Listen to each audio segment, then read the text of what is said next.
This podcast is sponsored by Athletic Truth Group, a sports training gym in Clearwater, Florida that specializes pound-for-pound strength training through the deepest possible ranges of motion in order to bulletproof the joints while transforming athleticism and elasticity. The owner, Ben Patrick, claims that his new system of training is far superior for athletes than any other traditional programs out there, since they stem from powerlifting and bodybuilding and do not come close to covering the intricacies of the human body in relation to athleticism. Ben would love for you to check out his YouTube channel, Athletic Truth Group, where he's giving all his secrets away in daily YouTube videos, which are designed to give you real solutions that you can immediately apply to your training. And his link to his website is below. I'm sorry. Welcome to the Still Spinning Podcast, boys and girls. It is episode 58.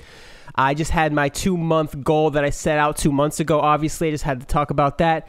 I just want to say thank you, everyone, for listening. If you want to help me out, you could just rate and subscribe to this podcast. You could like this video on YouTube, subscribe to my YouTube channel. You could subscribe to my Twitch channel if you want to watch me play some 2K. My player looks like a friggin' gargoyle mashed. I don't even know what they did to my face, but I tried to scan my head. Anyway, there's a lot of free things you can do to help support my dream of becoming a YouTube content creator, full-time YouTuber, whatever you want to call it. I love doing this. I love creating this podcast. I love making videos, and I have a lot more guests coming soon for the podcast. And just remember, we're still spinning. Anything is possible, and I truly believe that. And this update about my goals is actually kind of proof of that and what I've learned trying to achieve these goals. So thank you again. Anything you do that helps me, I really appreciate it, and I love you all, and enjoy the episode. Many more coming soon. I just posted a dunk video last night as well, so check that out if you'd like to see some friggin' yams. All right, boys, dunk life. I'll see ya. Toodaloo. I just gotta work, and you know I'm doing that. Never stop, always in the track. Not in the path, never getting off track. Whatever I lack, add it to my bag, and I got plenty more where that came from. But my price is right, I never change, bruh. Don't get it done right, and that's every day. That's dunk life.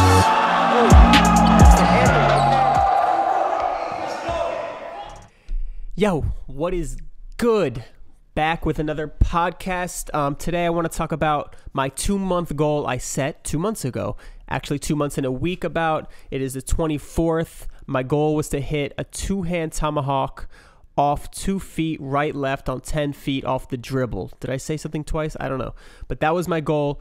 From 2 months ago, I wanted to hit it September 16th, last weekend. I didn't get it, but I learned a lot, and I failed my goal, but I definitely succeeded long-term because I learned so much that will definitely help me make progress, and I think I've made the most progress I've made in years recently, and I wanted to talk about that. And I even had trouble naming this episode. I haven't even actually named it yet. I'm actually recording it now. I wanted to name it like Fail to Succeed, but that made it sound like I didn't succeed. But also I wanted that to sound like you have to fail in order to succeed, things like that. I don't even know, but you get the point. I wanted to emphasize that I don't like when, not that I don't like, but people say, don't say fail, you don't fail, blah, blah, blah. But like, I didn't meet my goal. Whatever the word is, fail, I don't care. I didn't hit my goal I wanted to hit, which was 2 months, set out, land a dunk. I didn't hit that. I set a date. I tried to do it. I didn't hit it. And that's not the point. Is, I guess, from setting goals is, I guess the platitude you can leave with is you only fail if you give up, because sometimes you set goals and the point of setting the goal was huge. I learned so much that I would have never done. I made progress I would have never made, which is exactly what this podcast is going to be about. I'm going to tell you all the things I've learned from that, and I would have never had that growth or all those experiences without setting that goal and that hard date and trying my hardest to achieve it. So set the goals and just adjust. And it's not like you just keep changing your goals. I still have the same goal, but I've learned so much and it's just been adjusted. And I'm not trying to make excuses, but I'm just trying to emphasize that it's so good to make goals, but don't harp on the fact that you failed or you didn't reach that goal and say, oh, I failed, I'm not gonna be able to do it. Just, you gotta keep doing. That's the only way I've made progress over these years, and the only way I'm gonna continue to make progress is if I don't give up. I guess the ending thing is never give up. So let me get back into what the goal was and why I had this goal and how I got it. So the goal was 2-hand tomahawk off the dribble, right left on 10 feet. Why right left? Well, I was left-right jumper before I switched to right-left, And that was just kind of my natural jump when I attacked the rim, but it wasn't natural for my feet. My left foot would always turn outwards, and it was really hard to fix. And I think I made it that way because I jumped poorly from the start, and I didn't have an emphasis on footwork when I started my dunk journey, which was a bad way to start. But anyway, I was able to two-hand dribble dunk on 10 feet left, right, but it just felt like even maybe more than 50% of my jumps, I was tweaking my ankle or my left knee just because of that bad footwork. You can see it in my videos. It turns outward. It still does to this day, but I'm trying to fix it. And it just felt like I could not sustain jumping on it. And it felt like it wasn't a good foundation to build on. But my right-left was consistent. Every single jump just wasn't nearly as high, and I was just not as good. So I ended up switching the right-left, jumping way higher than I did off left-right, landing dunks I haven't hit off left-right, but my dribble dunks really suffered, and I think that's because going up off the dribble, it was like almost left-hand dominant, which I was terrible with, but left-right, it was right-hand dominant, and just attacking the rim felt way more natural going up left-right. Like I'm going towards my right instead of towards my left, which my whole life playing basketball, I lay up with my right. I was never good at practicing my left and things like that. So I think that's probably the main reason my dribble dunk suffered. And then from my lack of practicing that, I got really good at full approach lob dunks, but I did not ever practice like one-step, two-step jumps or even dribble dunks at all. So my placement got terrible. My mindset got terrible where I needed that full run-up and my full arm swing and full aggression, that my habits got really bad off the dribble and dug myself a really deep hole, but I'm finally coming out of it. So I got to the point where I was jumping really high, higher than ever.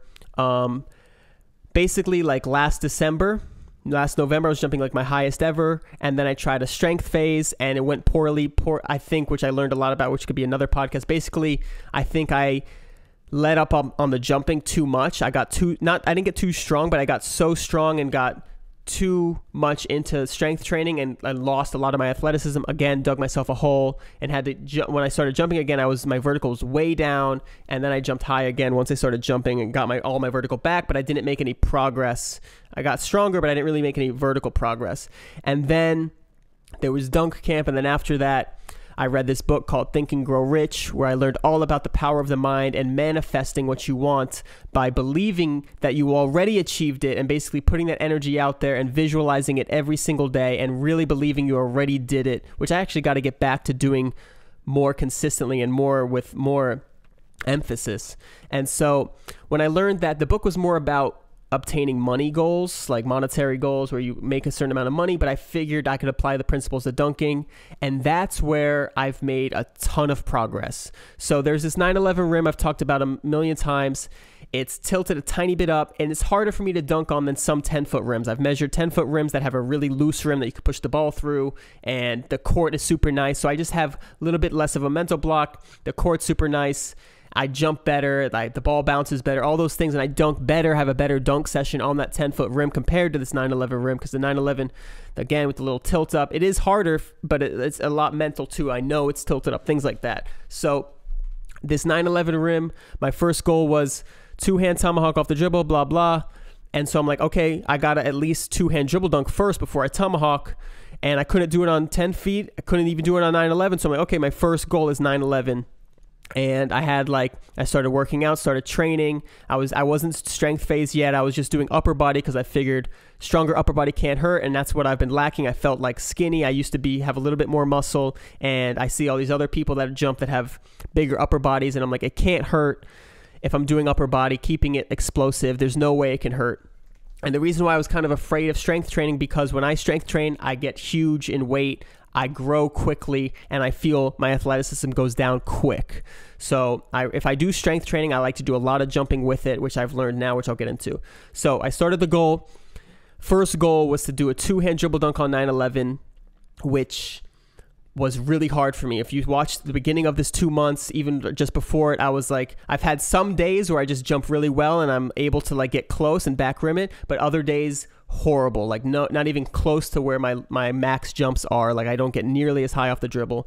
Anyway, a couple of weeks go by, I forget exactly, but I have the first change in my mindset was I worked out on a Thursday, I believe, and I was going to rest a couple days, have a full dunk day on Sunday, and maybe warm up the night before on Saturday, maybe with a light jumps or at least potentiate, which is like just a light workout, almost like dynamic stretching. And then that Saturday comes along and I have a lot of energy. I'm like, you know what? I've never even had a good 9-9 two-hand dribble dunk where I feel like I got a full jump. I've had some good two-hand dribble dunks, even maybe a baby tomahawk, but I've never had that feeling of actually running full speed, not full speed, but running with a full approach, taking off with full power and just dunking a clean two-handed dunk the same way I dunk a one-hand. I'm like, I've never even done that on 9-9. And that wouldn't have changed if I didn't learn about the visualization aspect. Because when I visualized dunking on 9-11, I was like, man, I can see myself doing it, but like I want that feeling in my body, that feeling of finishing a two-hand dunk. I can see it, but I'm like, I've never even done it on a lower rim. How am I gonna believe that I can have that feeling on a higher rim if I haven't done it on a lower rim?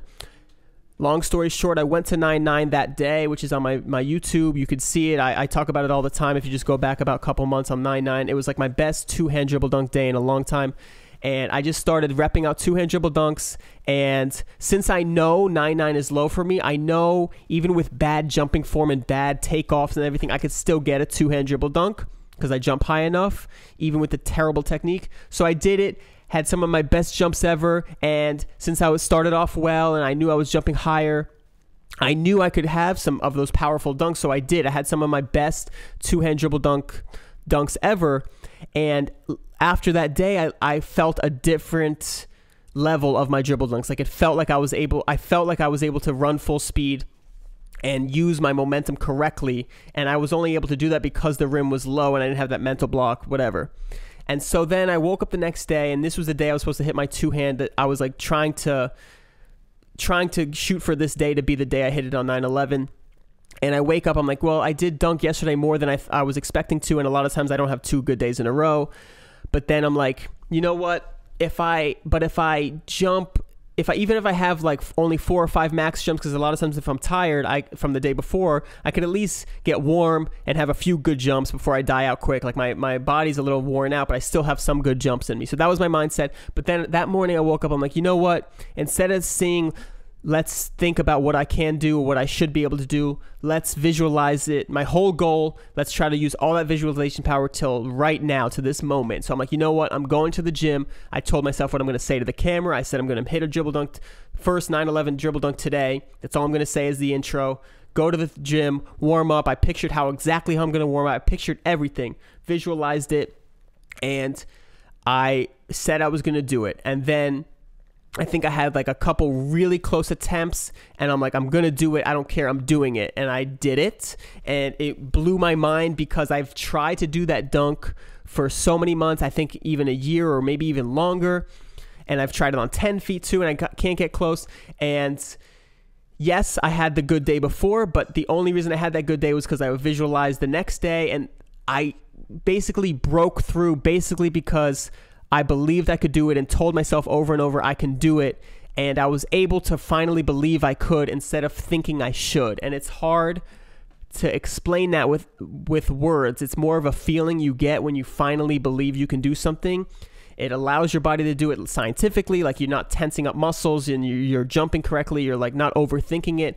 But it's just so much deeper than that. When people say don't think, just do it, Nike, but when you say don't overthink it, you gotta see it. It's like there's so much truth to that, and I think it's overplayed that you don't give it any proper thought. And so that was the first day of a huge shift in what I thought was possible, because I'm like, man, all this time I tried, I've gotten close, I've back rimmed it countless times, I've always wanted to, I've always known I can do it, but I never really allowed myself to see it. Like actually see it in my brain and actually feel it and actually tell myself I'm going to do it instead of I should be able to. Anyway, I can say it a million times, but it's not until you have the feeling for yourself that you can understand. So I did that. And then my next goal was, I know it's kind of random, but it was to elbow hang on 9-9. And the reason that was my goal is because, again, I should be able to do that. I was jumping high enough to do it, and there was times where I got super close, but I just felt like I wasn't committing, and I know I can do it. And partly because partly I wanted to get that because it was a great YouTube video, which was my other manifesting goal, which was to make $10,000 a month on YouTube by December. Again, I'm not really that close to that, and I want to give an update on that later, but it's another thing I'm trying to visualize and manifest through the process of just seeing it and believing it and letting the universe show you the way. So anyway, that was a great YouTube video, and it was just another milestone that I know I can do, and it was a good test of my visualization. So I go to the gym that day, and I'm jumping well. I'm thinking to myself, I should be able to do this. I should be able to do this. First attempt, I'm like, after I'm super warm, I'm like, this is it right here. I tried to visualize it, and I probably had a little bit of doubt. Got super close, and I actually think I got it, but I jumped a little bit too forwards, and I got like my whole arm in, hung, and then I couldn't hang and stay there. So I didn't like nail it, but I got like deeper than I ever had. So that already changed my mind, because I believed it so hard that even though I didn't know if I jumped that much higher, I just had the right timing and right mindset that I got a better elbow hang than I ever attempted before. Okay, so then after that, I'm sorry if you guys already heard the podcast right after the elbow hang day, because I think I said this already, but it's just good emphasis. After that, every other time I went to the gym, I tried the elbow hang on that rim. My first attempt was good. Second attempt was shit. It was not even close. And I had that come in my head immediately after I missed the first one. I'm like, man, I blew it. That was my chance. That was it. And I'm like, you know what? I'm going to try it again. Second attempt, awful. Barely get like my forearm. I'm like, that's it. I missed my chance. I'm not going to elbow hang. I said I would, and I'm not going to do it. And then something switched, went from, okay, that's your old mindset. The new mindset, this is a new test. That's another thing I learned from the book, is that everything is a test. Or I think I learned that from another book called The Alchemist. Is like whenever something's hard, it's just another test of your faith, as they call it. So, and faith is like religious, but at the same time, it's just more how much you believe in yourself and how much you could see yourself doing it. So I'm like, you know what? This is a test. That's how I used to think. This is like every time it's a test, it's like it gets bigger and bigger. So if I would have got the elbow hang on the first try, that would have been like too easy, you know? This is like the bigger test. I missed my first opportunity, which I could have had. Then my second opportunity was typical, terrible, and now it's the pinnacle. It's like, this is the worst it can get. I told myself, if I can get it on this try where my second attempt was worse, I thought there's no chance I can do it, and I didn't even do it other days when I felt better than this, how am I going to do it now? How am I going to do better than my first attempt, which was amazing, better than I've ever done? How am I going to beat that? I'm like, that's the test. That's what I need to think about. I'm going to do it. Third time, I freaking do it, and that's why I scream my freaking veins out of my freaking neck. So 2 goals completed, and it just gets harder and harder. So that was amazing. It was another notch that helped me believe in the believing in myself. So I'm learning how to believe in myself and how to visualize it. Next was the 2-hand dribble dunk on 10 feet. Since I got on 9/11, it's time for 10 feet. I started doing it. I got close one day. I think I might have failed one day. I tried to visualize it. And then another day, I was going to the gym just to warm up for the next day, and I got it. But I barely got it. I like pushed it through the front of the rim. I didn't even hang on the rim. It was like really lucky. I got like hung on with one hand, and I was pumped. That was my first 2-hand dribble dunk ever. It counts. It was a real 2-hand dribble. It didn't rattle in. I just pushed it through the rim. It wasn't that clean. It felt like pure luck. Like I got like literally the millimeter above the rim that I needed. Anyway, after that, I struggled to get another good jumping day off the dribble because it was hard for me to believe of that 2-hand dribble dunk. I went to the gym, I think a week later after that. I said, today's the day I'm going to do it. I tried like maybe 20 times. I got close. I got like 2 that were like in and out, like super close. And then it was like towards the end of the session when I always jump worse off the dribble. I've always jumped worse, and that's just your body fatiguing. But I said, I'm doing it. I'm not leaving till I get this dunk. And I had somewhere to be. Like I didn't even have that much time to be at the gym, and I'm like, I got to get it here. Everything was building up again, like from the fatigue of the end of the session to my technique gets worse till I haven't hit it. Like it's been a week. All these things, I have to go. I only have 2 attempts left, whatever it was, and I got it, and I hung. It still wasn't the cleanest dunk, but my goal was to 2-hand dribble dunk and hang on the rim, and I got it, and that was unbelievable. Okay, so those were my goals of visualizing. I hit 3 amazing goals that I haven't hit in years, and it was purely because I was jumping well, but also visualizing, because I wasn't jumping that much higher than November, December era, and this was August, right? Yeah, August. Maybe late July, August. Anyway, so during that time though, I think right after that dunk, I had these podcasts with Daniel Back, with John Evans, with Ben Patrick from ATG, and Jacob Tucker, and I learned so much about what I need in my training that I had to switch what I was doing. Right then, I was trying to jump my highest, get my technique, my dribble dunk technique on point, and use my vertical and dribble dunk, but I learned that I had to strength train because people my height, people any height, are way stronger than me that jump higher, and the only people that get to that elite level are either like they didn't work for it and they're lucky, and that's some people, but other people, they work their butt off and they're super strong. Everyone that jumps that high is incredibly strong, way stronger than me, and also more mobile. They have better hip flexibility and hamstring, and I lack those two things. So I'm like, you know what? I'm going to still shoot for this goal in a month, whatever it was, because I had like a month left of my goal. But for long term, I need to start strength training. I need to start working on my flexibility.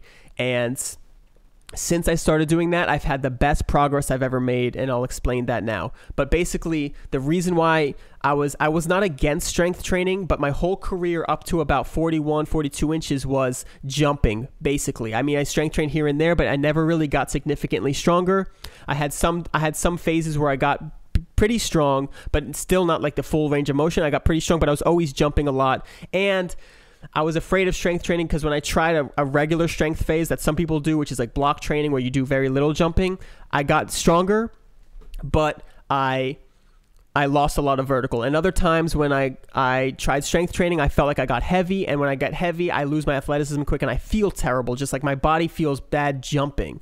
So I love the feeling of feeling athletic and jumping to my full potential, and that never went hand in hand with strength training for me. But after talking to them, I really needed to get stronger. So the last 3 weeks, I think it is, which was like 2 weeks before my goal. No. The last like month, the last 4 weeks, I started strength training again. And then I had a breakthrough with how my strength training was going. So I started strength training. I kind of did like a warm up 3 weeks of like getting up to 245 deep squat. Deep squat's my main exercise. I got stronger, and then I hit a goal of like getting 245 times 6, then times 7, then times 8. So I hit it for 8 reps, and then I hit like a couple PRs. So I'm like, you know what? Maybe this week I need to drop the weights and get back to more elastic training, because I felt like my last couple sessions were bad. I wasn't jumping well, and I'm really afraid of getting bodybuilder status and losing my athleticism, which is common for me when I try to train. So talking with Daniel and John and all these different trainers, give me 1 second. Talking with these guys who are very knowledgeable in jumping. They all have different perspectives, or similar ones, but some different. But it was really helpful because I got stronger. I felt like my jumps lacked, and that's common in strength training. Whenever you strength train, a lot of times you lose a little bit of elasticity, which means your explosiveness. But there's a fine line between, are you just losing elasticity, or are you fatiguing? And if you're fatiguing from lifting, meaning you're lifting a lot, a couple times a week, a lot of volume, your body's fatiguing, so you still have that in you, but your body's fatiguing and it's hard to explode because you're tired and your central nervous system's worn out, all those things. But if you're just losing elasticity, that's okay, because you're building some strength. As long as your vertical is still there, like maybe you have some good jumps, you have good standing vert, those are indicators you're not fatigued, but you're just losing a little elasticity. So that was a big turning point, because it was about 4 weeks into my strength training phase. Instead of resting and dropping the weights, I'm like, you know what? This is just a little bit of losing a little elasticity from all the indicators I just mentioned, and I need to continue strength training. I continue strength training. I've hit PR after PR every week, and I'm jumping probably my highest ever, if not equal to my highest ever. I think it's my highest ever. I hit my head on like the backboard at 10 feet, and I'm jumping this high while getting the strongest I've ever been, meaning I'm deep squatting 265 and I think I did times 7 last workout, and I'm still hitting, and the same day I was hitting my head on the backboard, not after I'd actually dunked before, but either way, I'm that strong the same day that I hit my head on the backboard of the 911 rim like easily, and had all these crazy dunks and felt as explosive as possible. So the point is, I'm significantly different as an athlete, being able to jump my highest while increasing my strength. And there's no way I don't improve, because just raw physics is, if I'm generating more power but keeping the same rate of force, I'm only going to increase how high I jump. So that was a huge turning point when I had that week of contemplating whether I should drop the weights and get back to athletic training, because in my past, I've had nothing but success when not nothing but success, but I've had success when I weight train and jump. But deep squat was hard, and I was really sore from certain days, and I was working out really hard, and I had like 2-3 bad sessions in a row where I was jumping terrible. But I did have some decent standing vert jumps, which is like about as equal as I've ever done, but my max jumps just felt off. And whenever I feel off, I was kind of adjusting to the strength phase, but in the past, I never really broke through. And I had some other days after that day that I felt like I was off, and I was contemplating the next workout. I jumped, and I was feeling off in the beginning, but I kind of pushed myself. And by pushing myself, I was able to go faster and jump harder, and then allowed me to kind of maintain my vertical. So I think if I didn't push myself to try to jump my hardest, I wouldn't have been able to turn that corner and within my strength and keep my vert. I think I would have lost my vert and started digging that hole that I usually dig myself. So it was a huge learning process, but a huge breakthrough in my training. So now last week, when it was supposed to be my goal week of hitting that 2-hand tomahawk, I'm deep in this strength training phase, really just focusing on maintaining my vert. My dribble dunks are better, like probably as good as they've ever been. They're not fantastic. Like, I had some better 2-hand attempts, but they're getting easier. Like, I'm able to drop step dunk on 9/11, maybe not drop step, but like two-step dunk. Like, when I warm up now, it's like I'm touching the rim with the ball in my hand. They're getting a lot easier, and the strength is, I can feel it, but it's also building a lot of confidence for me to be able to drop step dunk, which was never even really close to my realm of possibility before, because I was never practicing it. So as I kind of put the dribble dunks on the back burner, I don't even want to say that because they're always in my head and I'm always practicing. I just practiced them yesterday. My priority is my standing vert and my drop step vert, because those are the pieces that were really missing in my dribble dunk approach. So if I get those really well, the same way I can jump without the ball in my hands, like for example, hang on the rim with 2 hands, easy off 1 step, I could translate that to full approach. But if I don't have the 1 step, 2 step down off the dribble, my full approach is never going to have the maximum potential. And that's because I just don't have that solid foundation. That's how it feels, at least. So my vert's getting better, like standing vert, and I'm jumping like crazy even though I'm making strength gains. So I'm going to continue to get stronger, and this is why my goals had to be adjusted, because this is my first strength phase after 7 years of training that I feel like I have the right formula, and I thought I've had it before, but now it feels like I'm on it, like I'm trying to break through to that next level, and by next level I mean like elite, like something that my body can't do on its own. I have to basically get it stronger and be a different person. It's wild. But anyway, since I feel like I finally figured that out, because I'm jumping my highest ever and getting my strongest ever, there's no way when I get stronger I'm not going to just jump higher, and at least in my head, and everyone who I've ever talked to explains that. And so what was I saying? So the reason I had to adjust my goal was because I'm in the middle of the strength phase for the first time that's actually working, and I just have to keep doing what I'm doing, meaning jumping and getting stronger. And I don't know yet, this is where I'm excited, is I don't know yet where my strength potential is, or like where, until I start fatiguing my jumping. So I'm going to keep getting stronger, but say, for example, I go to 275 this week, easy, 6 reps. So next week I go 285. If I keep going up, I'm not going to go up like 10 pounds every week, but like the point is, if I do like 285, get it 5 reps, and the next week 6 reps, and the next week 6 reps, and then the next week I hit 7, maybe like increase 1 rep. I'm just going to keep getting stronger. And if my jumping stays with me, I'm going to keep going up, up, up until I hit like a wall with strength training, or my vert gets really hindered. But I don't know how long that is. I don't know how many weeks that is. So I have to keep doing that to see to test myself and gather that data. Because once I gather that data, then I could go back to jumping. First of all, when this happens, when that wall happens and your vert starts to fatigue, that's when you drop the weights and you jump higher than ever. So I'll jump higher than ever, hit my friggin' skull on 9.9 easily. And then after that, then I'll have a baseline of what my strength is for my squats at least. And I might add in some exercise. But the point is that I'll have that data of what my strength level was, and I'll also know myself a lot better. So at this point right now, while I'm lifting, I kind of have to test the waters to see how far I can push myself.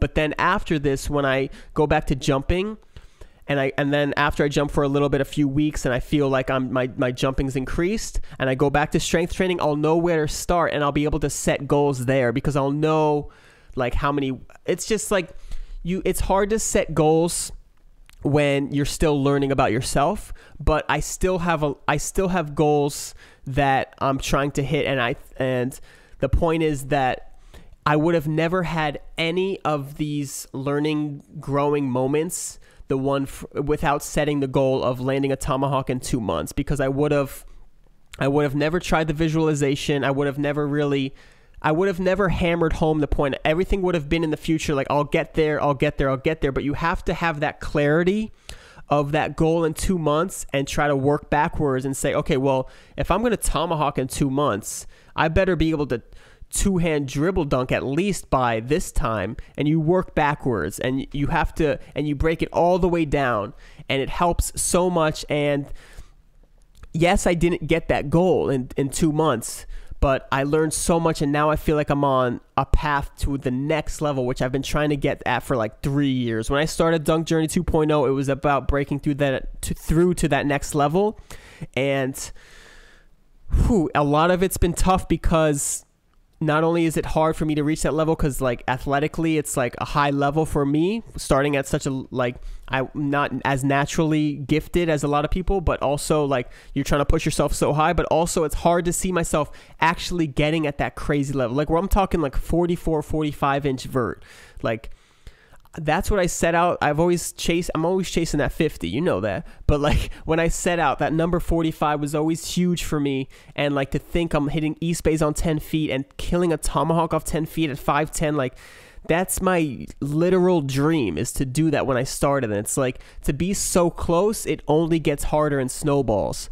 So it's wild. And my goal now is to basically it's hard to set a goal, but I have goals every session, meaning like maintain my vert. So like I'll go into squatting and I'm just increasing my weight. So it's not really like if I miss a weight, then my goal would be to hit that weight. And also if I don't dunk well, my goal would be to hit that dunk or hit my head on the backboard. Basically just I have strength goals and I have vert goals, and I'm trying to increase them both, or at least maintain my vert at a certain level. So if like, for example, if I get stronger this week, but my vert goes down, I'm going to still lift, but my priority might shift to being able to get my vert back to where it was. But strength is still the focus.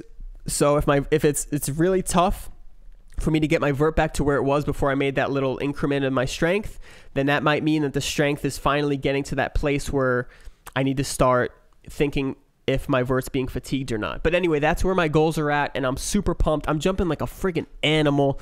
I'm gonna post this Tuesday, yeah. So you saw my video yesterday or whenever I posted it of my 9.9 session. I was dead and I was banging it harder than ever, and I like, not even that it was that crazy high, but like the way I was taking off was maximum Steve. It was like huge penultimates, super snappy takeoff, just straight up on point, and it felt so good. And that's on a day where I'm just like having fun. And another thing about this manifesting thing that I really have to apply to dunking is that I really have to detach myself. And you probably know that from certain sessions when you're just going in there to warm up, you're just having those days. Those are the days when your mind is free and you have a better day. And I used to think that's just because like you're careless, but now I really think it's like that visualization thing. You don't have any mental blocks, you have no expectations, and that's huge. And I think I got to use that to my advantage more. I got to go into more sessions just having fun, and I always have fun, but I'm like work, because I make these videos, you know, and I want to make progress, and it's tough for people that don't know the deep story. When they don't see progress, they show the grind day where I'm terrible. Like, how can you not even dribble dunk when you're East Bend, things like that. It's like, it's some days I just have that mental block, and some days I have like when I fatigue, sometimes my fatigue goes into my feet, goes into my dribble dunks, you know what I mean? But it's true for me. It's like that's the dribble dunks use more effort, and it's also mental. So it's like I try harder, and it's really tough. So I always want to make progress, but I gotta kind of detach from the progress. So in the basics of the manifesting with your goals, let's say you have a money goal, whatever the goal is you set the intention of what you want, you believe you can do it, and then you detach from the outcome so you can live in the moment. And that's how I have to dunk. I have to have the goal in mind, believe I can already do it, and just work and just do it, and just not even worry about if I land it right here or not. Just kind of live in the moment and have no expectations. And that's not just to have the right mindset. I really believe that's how you perform the best. That's how you allow your body to perform the best. So with that, I think you guys got a good update on what I'm doing. As far as the YouTube goal, I'm nowhere near it. 10,000 a month by December, but again, I'm still visualizing it. I'm going to try to visualize it more and just detach from it. You know, it's like I don't like the word. I don't like when people say they don't like certain words like fail. It's like you can't worry about that, because I feel like the failing helps you learn so much. So you can't be afraid to fail, and you can't be afraid to admit you fail. And because I feel like by admitting you fail and acknowledging you do, you could figure out why you did, you know, like it's really important to be self-aware to why something didn't go right, why you didn't achieve your goals. Because if you just try to say, I'm not going to fail, I'm going to set a goal that I can't fail at, you're not going to really first push yourself as hard as you possibly can to reach that goal. And then if you fail, you might just harp on the fact that you failed and you couldn't do it. And the real fail, to get all cliche on you at the end, the real fail is giving up. So never give up. Anything is possible, and I really believe that. Visualize it as hard as you possibly can, and that is it. I love you. Oh yeah, by the way, we're still spinning this whole podcast, even though it might have felt very solid, you know, like we have some stability here. We're not, dude. We're spinning, and we're going, and we're doing it, and I love you all. I'll see you later. Toodaloo, more videos coming soon. My 2K player looks like a friggin' gargoyle. All right, see ya. Love you. Life. Oh, that's the anthem right there. Tried to make an intro, ended up making an anthem. Oh.